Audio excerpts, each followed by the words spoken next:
সেদিন বেড়াতে গিয়ে মেয়ের জন্য একটা লাইট দেওয়া বেলুন কিনেছিলাম। ফেরার সময় বেলুনটা আমার কাছে রাখতে দিয়ে মেয়ে তার বাবার কোলে বসে ফিরেছিল। বাসায় ফেরার একটু পরে আমার হাত থেকেই বেলুনটা ফুটো হয়ে গেল। মেয়ে তখন অন্য ঘরে খেলছিল। বেলুন সে শখ করে কিনেছিল, একটা বারও খেলতে পারিনি। অপরাধ বোধে আমার মনটা একদম খারাপ হয়ে গিয়েছিল। ভেবেছিলাম মেয়ে বোধহয় এবার গগন বিদারী কান্না জুড়ে দেবে। আমি তাকে ডেকে বললাম, সরি মা, তোমার বেলুনটা ফুটো হয়ে গেছে। কিন্তু আমাকে সে অবাক করে দিয়ে মিষ্টি করে হাসি দিয়ে বলল, ইটস ওকে মা, তুমি কান্না করো না। তখন অদ্ভুত একটা উপলব্ধি হয়েছিল আমার।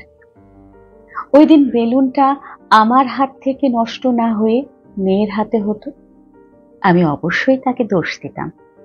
খুব কড়া করে বকা না দিলেও পোলাইটলি হলেও বলতাম এটা তার ভুল।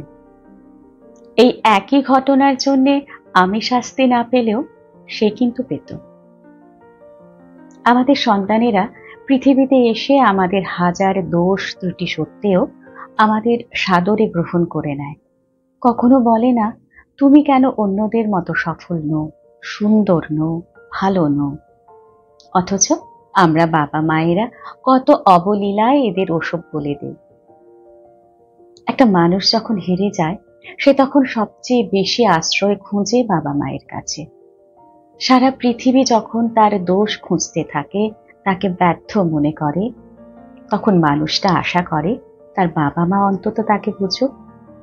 কেন আমি পারিনি সেটা না বলে আমি যে চেষ্টা করেছিলাম সেটা একটু বলুক। দুঃখের ব্যাপার হলো সন্তানের শরীর খারাপ নিয়ে আমরা যত ভাবি তাদের মন খারাপ নিয়ে ততটা ভাবি না। আমার নিজের একাডেমিক লাইফের গ্রাফ চার্ট এত বেশি সুন্দর না, প্রচুর ফ্ল্যাকচুয়েশনস আছে। সারা জীবন তো আমি টপার ছিলাম না। রেজাল্ট বোর্ডের টপে নিজের নামটা দেখার অনুভূতি যেমন আমার আছে, তেমন লজ্জায় পাশের বন্ধুকেও নিজের মার্কটা বলতে না পারার অনুভূতিও আমার আছে। এতটা পথ পাড়ি দিয়ে এখন আমি জানি জীবনের সব পরীক্ষায় সবকিছুতেই টপার হতে চাওয়া এক ধরনের অসুস্থতা। হেরে যাওয়াটা জীবনেরই অংশ। চাইলেই যে কোনো জায়গা থেকে আবার নতুন করে শুরু করা যায়।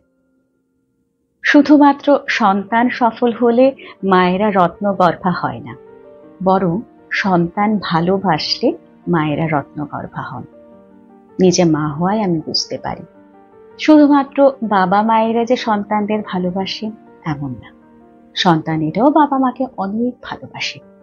তাদের সে ভালোবাসা বরং আরো বেশি নিরপেক্ষ। বাবা মায়ের সফলতা বা ব্যর্থতার সাথে তা ওঠানামা করে না।